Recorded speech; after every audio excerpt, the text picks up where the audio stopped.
Glad tidings, rapscallions. It's me, Mickey Mitts. Hope you're well. May the 4th be with you. So basically, I'm off for bank holiday today. I don't have a youth work session this morning, and I thought I'd get my video out a little bit earlier because people might be off. And normally I post it around about 5 o'clock, but I want to see if changing the sort of time might get it out there a little bit. I don't know, see if more people watch it. If you haven't watched this series of It's Okay to Suck and Start Again, basically I don't edit the videos, I don't do any fancy stuff. I might edit a little bit just to sort of not do this long version of the video, so it's a bit more of a, but yeah, but overall, you know, the thesis or my sort of like argument is you can't edit life, can you? You can't just make life what you did and what you did wrong. You can't just cut that out and go back. You can't, if you said something wrong or you made a bad decision, you can't just, you can only accept these things and move forward and, you know, take accountability. And I think that's one thing that people really struggle to do. I find that with a lot of people, and I'm one of them. You know, for many years I used to play the old blame game, like it's all your fault, I'm like this. But in reality, you know, everything starts and ends with decisions that we make. And, you know, okay, there are a few sort of, we can make a few allowances for some people who get into situations, but overall, you know, I think it's fair to say that we make decisions. Now, throughout the whole sort of Suck It and Start Again series, Suck It and Start Again, It's Okay to Suck and Start Again series, I've spoken about like my battle with addiction with, you know, alcohol and other things. But I've also want to speak about, you know, decisions that I've made wrong, you know, and this isn't just about a diary of, but I have now decided that I'm going to go for, I'm going to at least try to go for my third attempt at moving to Australia. Now, I might be mad, I might be crazy. I've got 15 months to do it. But I just want to talk today more sort of about the last time that I did this and where I think it went wrong and why I think it went wrong, what my part was in that, and how I've sort of like, took me a long while to accept that. Like, obviously there's a few things that have gone wrong, you know, in more recent times, and, you know, like during the, you know, global P word, and things like that. But like overall, some things you just can't stop happening, and fate is fate and it is going to happen either way.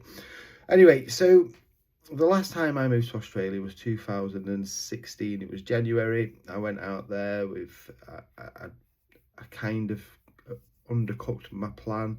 I'd been working in more traditional barbering for about 6 or 7 months, and I weren't really where I could have been, I should have been. I was working in a really well-known barbershop in the UK, well, in the world, you know, for one of the best, you know, one of, like, in our industry, one of the most well-known educators and barbershop owners, who is, you know, is still, I like to consider a friend, but I'm not quite sure if he feels the same. But yeah, so I sort of like had this amazing opportunity working there, you know, to improve and become a better barber and stuff like that. But I was going through quite a, I think my ego was going through a bit of a bruising at the time. And I think that's, you know, sometimes we've got to look at it. One of the things that I say will cost a man the most is his ego and his, you know, his little soldier. So sometimes that'll, you know, obviously cause a bit of, you know, we do silly things, we make bad decisions, and sometimes they're driven by ego. Now, ego is, for all intents and purposes, it's a hollow thing. It's something, we've all got one, and sometimes some people's are more ramped up than others. And mine, I think at one point was very ramped up. I was very, and I think this all come, you know, I'll throw a bit of psychology in here because that's what I've been studying for the last few years. And looking back, it's all about, you know, because you weren't made to feel like you were, you hyped yourself up because essentially you weren't made to feel like a certain way. If you look at the Ainsworth and Bowlby attachment types, there's 4 attachment types, and I think I fit into sort of, and everything's a spectrum. I've also, I got bullied quite a lot at school. There's been a bit of bullying in the workplace, because I used to be a bit soft around the edges and stuff like that. Now, I wasn't very good with confrontation, handled it badly. I was quite passive aggressive when it came to confrontation.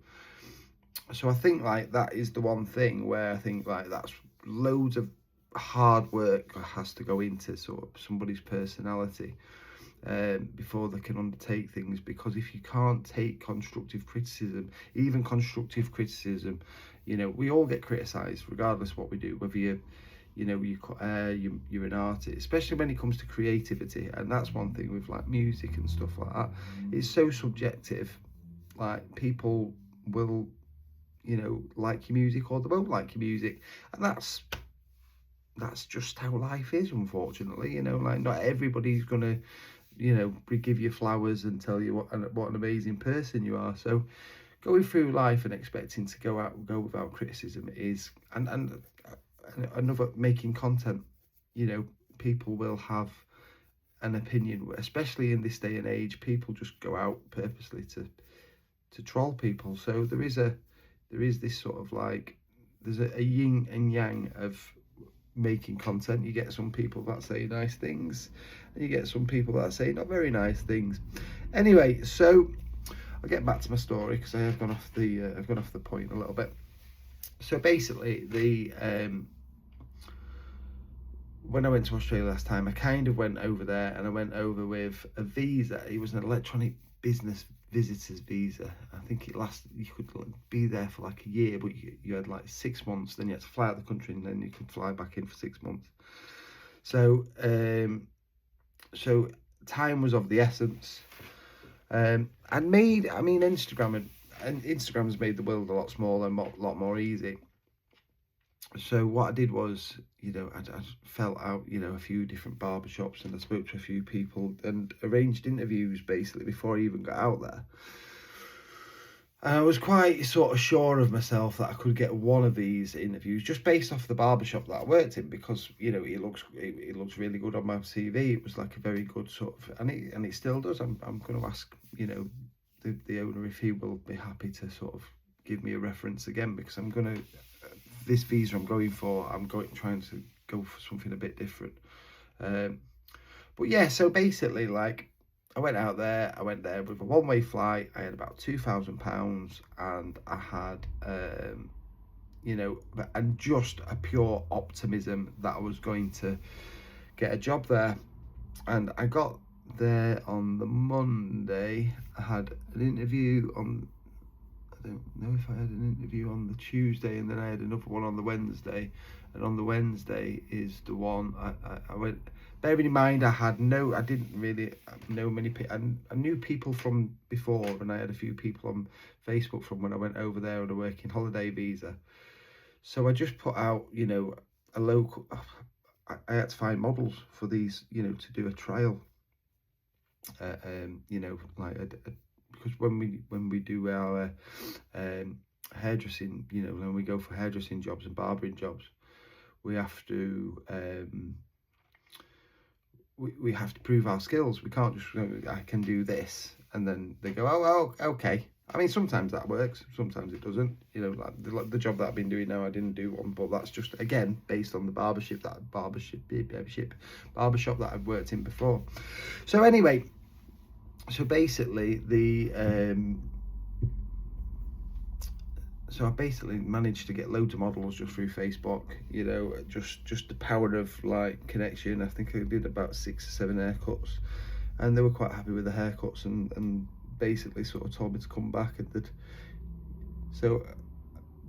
We spoke about getting sponsored, and they offered me the sponsorship. And then I said, well, I've kind of got another option on the table. I'd like to maybe go and see them before I decide to, you know, and against my better judgment, they convinced me not to.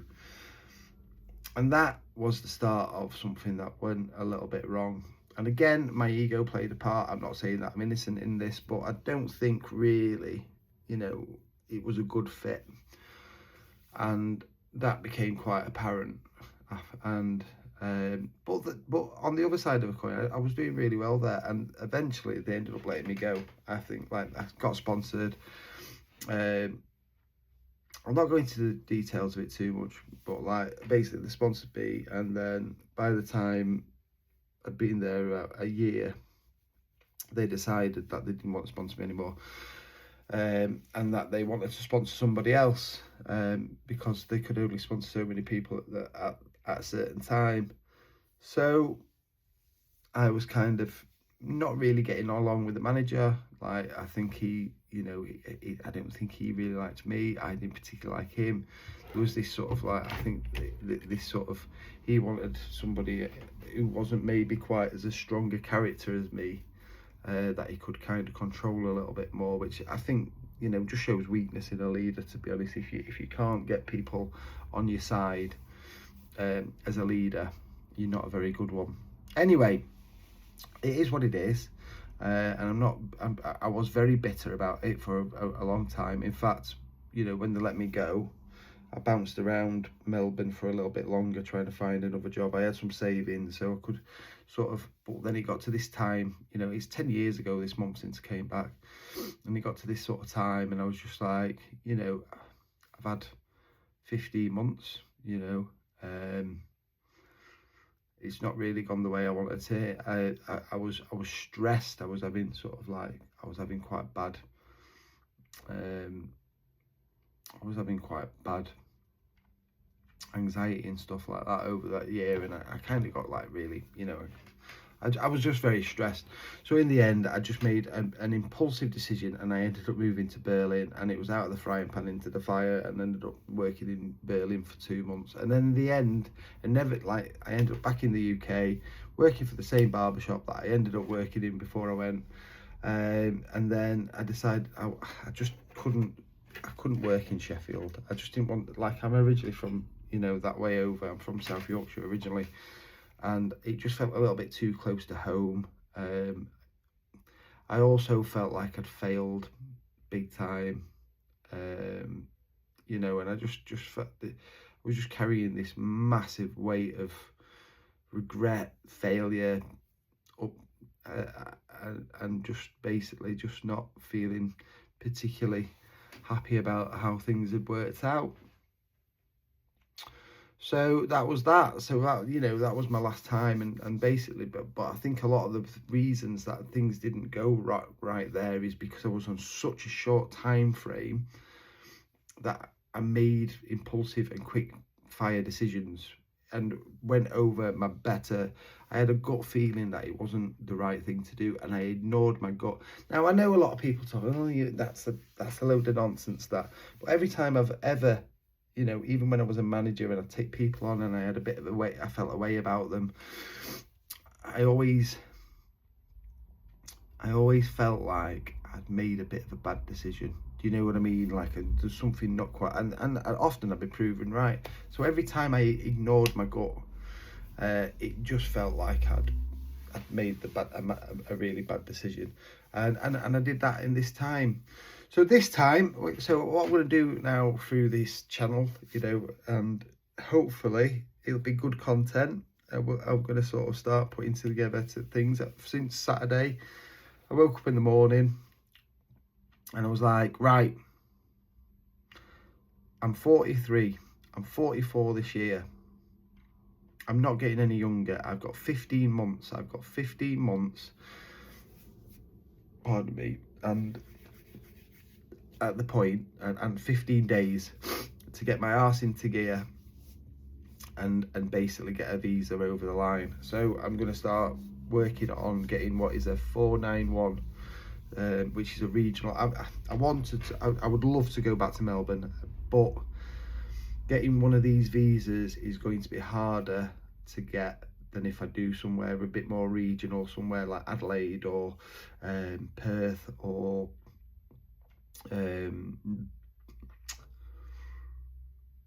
like Gold Coast, sort of like Brisbane's, places like that. So I've lived in Brisbane. It was all right, Brisbane. I mean, I don't drink anymore, so like a lot of it was based on like partying and stuff like that. Now I just want to be near a beach. So like I'm working out my specifics, you know, where I want to be, is the coast, what's the weather like? I don't want to be, I liked Melbourne because you kind of get seasons. So you know you get a longer summer, but you also get a bit of time. You get a bit of time out from the, you know, you actually get a bit caught. Plus, it's like the sports capital, food capital. But I can visit these places, can't I? Do you know what I mean? That's the thing. And the last 2 times I've lived in, you know, Melbourne, I haven't done as much as I'd like to do of seeing other parts of Australia. So it might make sense to move to a different part of Australia this time. So this is basically going to be a bit more of a video log. I'm still going to make music as I go and stuff like that. But basically I'm going to building up my portfolio of sort of like my haircuts and things like that. I've got to sort of get a couple of references. So I've just done a template to give to 2 references that like they need to be filled out in a specific way. So I'm going to document this like sort of step by step, because there might be other people that are looking to do it, you know, to move to Australia, or they're thinking about moving abroad that were like, but I just can't continue living in the UK, and I've wanted to get out of the UK for God knows how long, since I was 16. So, you know, 28 years on, I don't really feel any different. And I've been doing hairdressing 27 years now. But like I say, I'm going for this other visa. It is a little bit different to the ones, because it means I don't have to rely on an employer. I can go over there based on my skills, and I have to go out with more money this time. And I can go around, and I can go around that state or whatever. And I can set up jobs, like, and I can look. I don't know if you can actually, like, one thing that I'm going to look at if I can set up my own little business or something like that, which might be a good thing. But like the other side of the coin is like I invest, and you know, hopefully some of my investments are going to come to sort of into nest this next few months. I will hopefully, by the time I go next time, have a full, you know, have my degree sorted.